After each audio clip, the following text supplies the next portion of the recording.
Hi, I'd like to welcome you to these WordPress tutorial videos.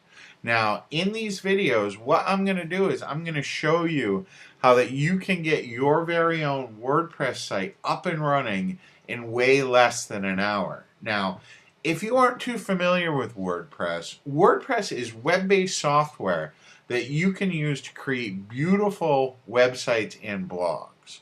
WordPress, it's used by over 60 million different websites right now, and it's a proven and reliable technology that's always evolving and always changing for the better.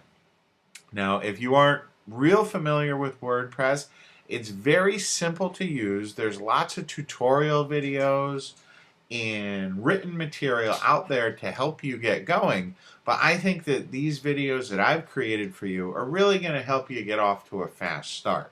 Now, before we get going, there are a couple of things that you're going to need. This is going to be a WordPress installation on your own domain. So the first thing that you're going to have to do is you're going to have to get yourself a domain if you don't already have a domain name yet.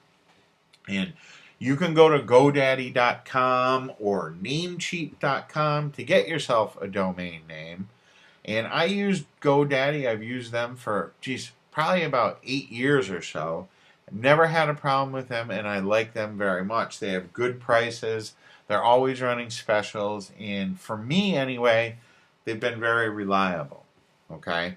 Now, the other thing that you're going to need is you're going to need a web hosting account. Okay, and I recommend that you get a hosting account that has true cPanel or control panel backend.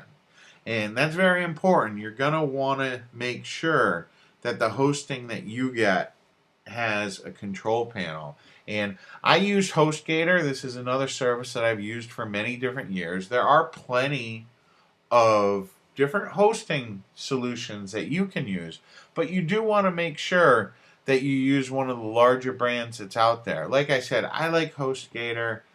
I recommend you use HostGator, but if you're already using a hosting provider, by all means use them if you're happy with them. So, before we get going, like I said, you're going to want to make sure that you have a domain name and then that you have a hosting account.